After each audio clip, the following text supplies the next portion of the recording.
Whether we are there or not, ITSP Magazine still gets the best stories. Plenty of conferences and events spark our curiosity and allow us to start conversations with some of the world's brightest minds. In person or virtually, Sean Martin and Marco Ciappelli go on location and sit down with them at the intersection of technology, cybersecurity, and society.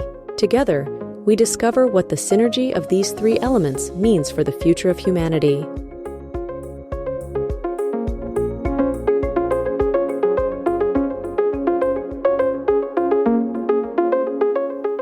All right. Hello, everybody. Here we are again. I'm still in Florence. As you can tell, it's a morning sun. If you're watching, just hitting my face. Hitting the new too. That's the beauty of what we do. I can be anywhere in the world and have a good time interviewing smart people and talk about conference, which it's even a little bit more far away than where I am right now. It's on the other side of the world, of course, depending where you are. And of course, we're talking about one of my favorite events, actually, which is the event in Melbourne that I was last year, the CyberCon, and is happening in a couple of days or less, depending on when you're going to hear this. But it doesn't matter. This is going to be fresh content.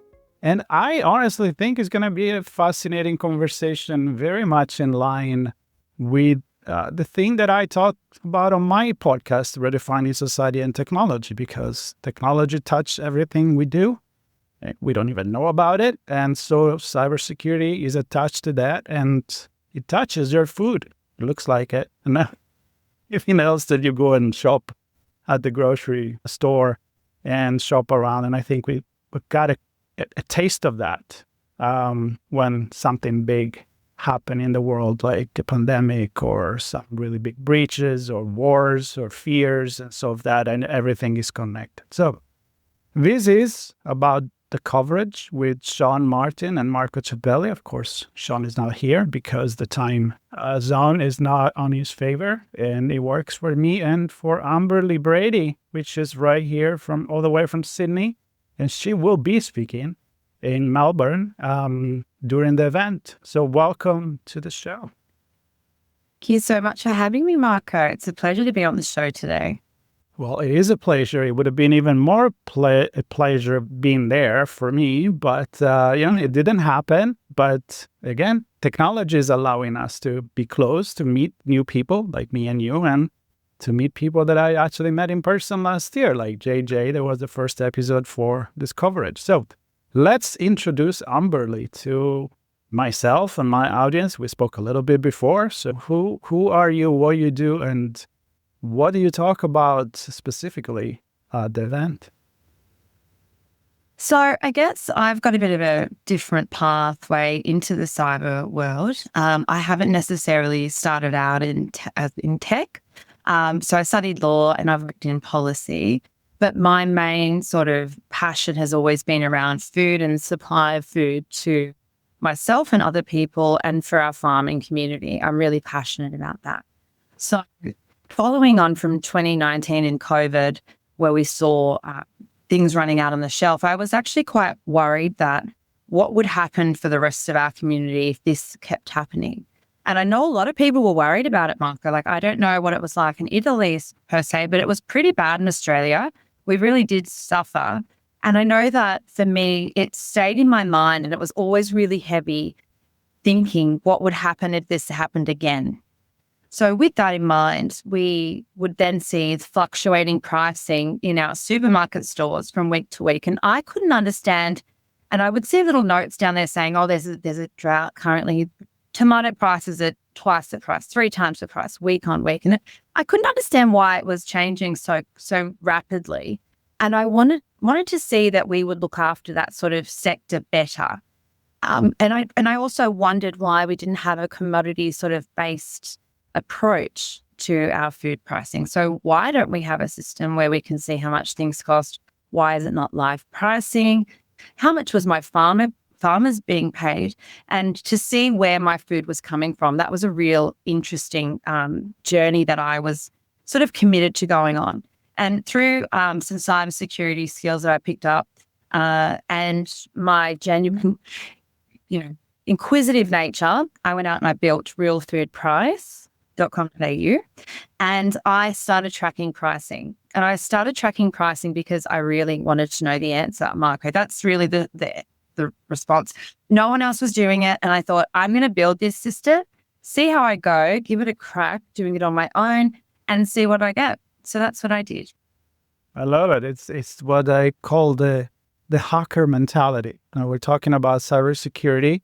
Hackers is like, hey, I got to figure it out. I got to make a better solution. I got to break things to make it better. In your case, you actually had to start from scratch something that wasn't there. At least I'm understanding in Australia, because you're focusing all your work, it's focusing actually for the infrastructure in Australia related to food. But before we start talking, and I was trying to understand your approach, you mentioned that, of course, we talk about a global economy. I think I was reading not too long ago that there's only few countries, maybe if even just one, that can produce the entire supply of food in the world. Yes. that is necessary for the population. We go to the grocery store now, or we get, the season are not there anymore, pretty much. I mean, in Italy, maybe some people like to go cook with the season, and I think it's the most beautiful thing, but whatever you want is there. I mean, I'm in LA, I can get tomatoes and avocado at any time of the year.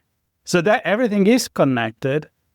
And when you realize this, tell me about the connection with the cybersecurity events. Because you mentioned pandemic wasn't necessarily a security issue, but I think everything unfolded, right? Yeah. When you start looking at that. Absolutely. So as you mentioned, Marco, Australia does produce their own food and fiber. So we are not reliant on other countries, but that's not the same for a lot of other countries. And I lived in Norway, for example, and I would see that oranges came from Spain and different prices for different things being imported left, right, and center. And they were quite, it was quite interesting to see that and to be in different countries and see the prices of fruit and vegetables that were largely imported. Mm-hmm. But on the touch point of cybersecurity and why it's important is because there is a reliance on what we're actually exporting. So Australia we actually grow up to food for 70 million people. So this food has to move. This has to be exported. This has to be shipped across the different countries. And there's a lot of different systems that underpin this movement. So it's critical infrastructure that is underpinning the movement of these goods around. And there's vulnerabilities within those. And cybersecurity would be the industry are well and truly across all of those sort of critical infrastructure vulnerabilities. But for people within the agri-tech space, this isn't necessarily something that's in their DNA. And so there needs to be a bridge between the two spaces. And that was where I saw an opportunity for someone like me to come in to discuss this, because I have both the sort of skill sets with the look of the way that the world's heading in the geopolitical space. You can look at other countries, for example. The UK have put agri-tech as a new frontier that they're going to be focusing on and moving agriculture back into centre stage. And that focus on agri-tech and the way that it will unfold is there will be vulnerabilities in that technology that comes out. We're importing more agri-tech into our country. So the Hongju T70, that's a new autonomous vehicle, which will be, it's a tractor. But with that, where will the data be going for that? That's a question that we don't necessarily have the answers to. Mm-hmm. They will be looking at the soil conditions and providing sensory information being fed back through to a system that we may not have control over. So there's vulnerabilities in the cybersecurity of those assets that will be coming into Australia as well. So there's so many touch points for cybersecurity in the agri-tech field. And we really need to start looking at that closely, not just the other side of critical infrastructure, which could be the roads or the rail. It's really looking at how we can make sure that our supply chain and the food security within Australia is quite hardened. And for example, with the US, DARPA actually last month put out a call to different tech companies asking for them to provide their agri-tech solutions. So they've realized that agriculture is really, it is their breadbasket, but it could also be their Achilles heel. because you could wipe out an agricultural, like a sector, and that could be more efficient than bombing a city, because you will have people suffering in extreme cases without food. So there's a lot of touch points in that sort of protection in the cyberspace that I think we really need to advocate for and be quite pushing for it to be more within the agro tech space. Yeah. Well, you mentioned DARPA actually this year at RSA conference San Francisco, which we've been covering for 10 years. For the first time, DARPA, they had a walkthrough, like a virtual space where they were showing all the different infrastructure from hospitals to water supply to electricity and everything interconnected. And it was interesting to kind of wrap your head around this matrix that we live our life with and think about it, but then this happening. And when you think about agriculture, you think about something very traditional, especially maybe Italian, right? You go back to the way it was, and you can't really do that. I mean, you can create an organic product, traditional product, but once you put it on the market, even if you don't have the tractor that drive itself, the autonomous vehicles, which are there, the supply chain, it's humongous, and I think it's important for us to think about it. And my question before we go more in the specific of your talk, because I want people to know about exactly what you're going to talk to all these cybersecurity brains there in Melbourne. How is what you're finding out, is it getting traction with the government? Is it getting traction with implementing, or are we still in the, hey, there is a problem, look here? Yeah. I mean, is it Australia doing something about it? Yeah, so I've researched all the other sort of international models, for example, like with the digital food exchange in Italy. I've looked at the Hungarian model, which is what similarly my platform is based off. And within the first 3 months of the Hungarian model, it saved 50 million euro for the consumers. So that's when you say money. Save, can you tell me how? So they looked at so with transparency, once you demonstrate transparency along the supply chain with the costs that are associated from for example, with my platform, from the farmer to the wholesaler to the consumer. So the Hungarian model is based on showing the transparency.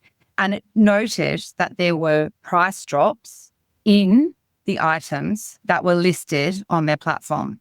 So, for example, milk dropped 12 points, which is huge. So there were a number of different items that, overnight almost, it magically, that sort of artificial inflation disappeared. So what you see then is the ability to calculate what the savings will be for a consumer. So looking at it from that point of view, if you say, okay, the start is the tomatoes are X, Y, Z. So I've been researching different commodities, so different vegetables. So with watermelon, for example, over the summer months, and I met with the CEO of Watermelons Australia, Jonathan Davey. So we looked at pricing over the summer months. The cost of production was between $1 to $1.40, $1.50 per kilo of watermelon. Plus they have to pay the transport costs. So that's on the farmer. But then it's being sold all year round for about $1.99 to $2.50, right? So there's $1 there. But what the farmers were being paid was sometimes 40 cents a kilo. So they're losing money on their production costs. But once you have those figures, and once you remove the murkiness and have that transparency in pricing, you see where the markup is. You can look at both ends and start asking the question. So my platform was about gathering the evidence and having those robust discussions, and it has been very well received. So sorry, Marco, I'm coming back to your question. I haven't forgotten. It's my fault. So I have been meeting with the different sectors and discussing it. And it's obviously from the grower and the consumer side, it's been very well received. In terms of implementing it into government, there's been a number of discussions that I've had in terms of creating, I've been writing a lot in relation to sort of supporting papers as to why this would be an appropriate way forward. It's a different model and a different way of thinking. And Australia is starting that journey in terms of they've had a call out for papers to have a look at what they're going to do in this space and have a digital strategy or a food security strategy, and to really look at how that could work and play out. So I've provided that input in terms of everyone else has been very, very, very, very complimentary of the system because it has worked in Hungary. So there's that also backing up what I'm doing. It's not necessarily something that hasn't happened anywhere else. And there's an opportunity there to save people real money and to really redivert our thinking into having the prices in the palm of our hand. Because something like this platform could give you that information, sort of like a fuel app or something along those lines that we have in Australia. I'm not sure if you have the same thing, but it does go to what you say, Marco. The future of farming is that, and the sad reality is we will have to feed more people with less because we are going to run out of arable land that we can farm. And a lot of countries have noticed that. They've said, okay, China, for example, has 20% of the population, but only 7% of arable land. And I realized this is the future. If we don't start securing our food systems, then what does this look like for us? We need to make sure that we have supply. We need to have control over the supply chain. We need to understand our vulnerabilities. And so with recent issues in Japan with the rice crisis, you saw the same issues that came up in 2019 with COVID, where the shelves were not stocked and panic set in because people don't necessarily trust social media. They're not trusting the information that's coming out. And there's panic that was widespread. People running in to buy the rice, freaking out that they were not going to have those opportunities to purchase the rice, despite government coming out saying there's no crisis. They saw the empty shelves and they were triggered. And I think I'd be triggered too, because we've lived through COVID. So moving forward, if we see an image of an empty shelf, we will run to the store. And I think that's kind of going to be human behavior because we've lived through that interesting time that we will panic. And we don't need to if we get this right and we start investing money into programs and systems that will look at our food security and really harden those up and have a path forward. And I feel like the transparency, I mean, I can open an entire can here that I'm not going because we don't have an hour, but maybe I want you back on my show. We can talk about that. Creating panic, a lot of, it is from the fake news, the fake video to the AI generated images. I mean, pretty easy to do a picture of an empty shelf and have people freaking out. And that's still cybersecurity. It's still something that happened because we're not controlling. Well, it's media and information security as well. But I mean, it's a bigger sociological picture. But when you actually, and again, I would love for you to come back and kind of like talk about this, that maybe when you do have a transparency, like a box made of glass, if something does happen, maybe there is a better way to go and pinpoint, like, wait a minute, this is not true because I can see the whole picture. I'm just assuming that could be that. But when to go back into what you're presenting there, you're going to be presenting to mostly IT professional that, I know those guys and girls. The tech is going to resolve everything. That's how we've been talking for the longest time. And then slowly in the past few years, the human element came back, and the social engineering, and now the AI and the ethics and all of that. So what are you going to tell to this crowd that you going to have in Melbourne? Where are you going to focus? And what do you think that particular crowd is going to get from, or what do you expect them to get from your presentation, from your talk? So I think there's a couple of interesting points that I like to really drum into people when they come and hear me speak. One, in relation to the first discussion and session that I'm running in relation to don't outsource your thinking. That is to ensure that people aren't becoming complacent with AI. We're going to start trusting it. We're going to not hear bells and whistles going off and warning us. And my concern is that we're not going to notice when things are going wrong because we will be complacent and also trusting the AI. So I am going to be discussing the complacency creep, like I call it. So it's creeping in and you're sort of like, oh, it's fine. And then automatically you don't necessarily have those technical skills to be able to pull yourself out of the box that you're falling into. And then it's sort of like, okay, we need to be really analytical here. And if we haven't been thinking outside the box, or is there something in my gut telling me that this doesn't feel right? If we're not trusting our gut and trusting our thinking, this is where we need to sort of really bring that back, creating the human firewall. So we've got the essential 8, and I feel like we should have the essential 9 in Australia, because the 9th one really is about our people and creating that human firewall. And it's not necessarily in everyone's DNA, cyber, but it should be, because at the end of the day, everything and as we move forward into the future, there will be cyber elements to everything that we do. And just because it's not in front of you and you're not seeing it, doesn't mean it's not underpinned by it. So you can see hospitals that would have had a cyber attack, but there's been, and I will discuss this in one of my talks, there was an amazing CISO in Australia that realized, okay, there is still a need for paper-based client referrals and client management, because hospitals are going to be a target. So there needs to be that intuition and that, does this feel right? Are we going to create complacency without trust in AI? So I will be discussing that and giving examples of how people picked up different transactions. So Michael Rodriguez from CBA, he picked up and realized that there were transactions that weren't necessarily unusual, but they felt weird. And so he acted on that. That is the untouchable human element that AI will never be able to replace, because you can't train it to think intuitively like a human and analyze in that respect unless it has been told to do so.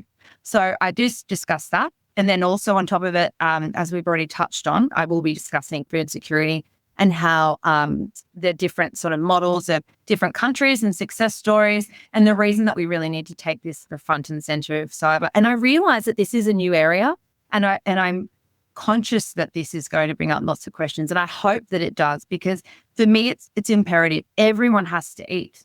It's vital. So we need to have these discussions about how we can ensure that our future generations can afford food and live in a sustainable future. There's just so many facets that cybersecurity is going to start to come in, and cybersecurity will be in every sort of pocket of the tech that agri-tech will have in the future. So I'm starting the conversation, Michael, and I realize I am sort of probably one of the early disruptors in this space, but we've got to, as you said, hack it, pull it apart, put it back together, make it look and feel right. And then we can have those discussions and really push for some answers that haven't necessarily been given in the past. And the rest of the world's on this trajectory. So geopolitically, you can have a look across the board. Everyone's doing something in this space. And it's really about connecting those relationships and understanding our supply chains in that, and the vulnerabilities, the cyber vulnerabilities in those. Yeah. And another thing that you mentioned, I think I'll use that for my wrap, is the fact that you actually looked to other system and other solution that are already implemented. You took it, the Hungarian one, and you kind of like apply it to another. My point is, collaborating at the global level, it means that you don't have to reinvent the wheel all the time. Yeah. It's sharing knowledge, and that's a big point of conversation in cybersecurity, sharing information, sharing intelligence, but also sharing solution, what worked for someone and how we can actually take what worked for me and what worked for you. And last year I talked to the ambassador for cybersecurity there in Melbourne, and that was about that. I'm like, dude, what does an ambassador does for cybersecurity? Well, talk to other people from other country all over the world, and together maybe we can help each other. So I think starting the conversation, it's very important. I think the crowd will be very, very receptive to that. It's the cybersecurity community. It's a very curious community, and I think overall they do want to help and they want to get involved, and that's definitely something important. So last minute for people that are going to listen to this and say, oh, I am going to the conference, I'm going to go listen to Amberley. And for others, that maybe they can catch your conversation later on or connect with you on LinkedIn or whatever. So your call to action, and you can close for me if you want. Excellent. Well, I think I'll have to take your advice, Marco, and come to Italy because they've got the digital food exchange, which looks like it's a pretty interesting concept. And that's based on like cooperation and sort of sharing. So in that spirit, I'm really thankful for the opportunity, and I'd love to connect further with other people in this space, anyone else in food security or anyone else in cyber that thinks that they'd love to connect with me. Please do reach out on LinkedIn. Say hello to me at CyberCon. I'll be there. And awesome. Thanks so much. All right. And when is your talk? Great. So I'm on Wednesday, and that will be the one that's on there. I'll just read it out. Sorry, because I keep forgetting the times. So don't outsource your thinking. That's the Wednesday at 3:30. And everyone is protecting my password, but no one's protecting my toilet paper. Back on that COVID-19 thing. That would be on the Thursday at 10:20 to 10:40. So. And I think everybody wants to know what's going on with toilet paper. Course, and food. Yeah, exactly. Especially. Yeah, and food. Yeah. So that was a play on the toilet paper thing from COVID. But yeah.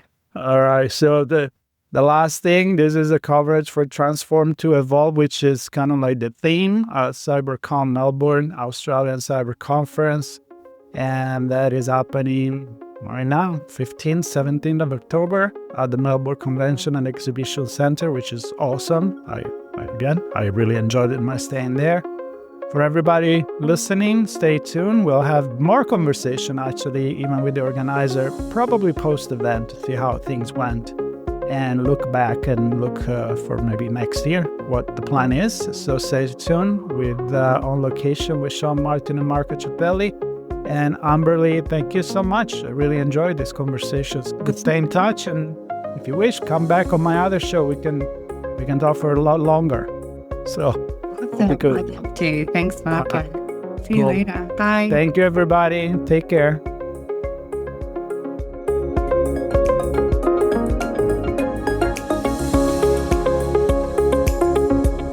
We hope you enjoyed this episode of Sean and Marco's On Location event coverage conversations. Please take a moment to give the show a good rating and leave a comment. Remember to share this podcast with your friends, family, and colleagues.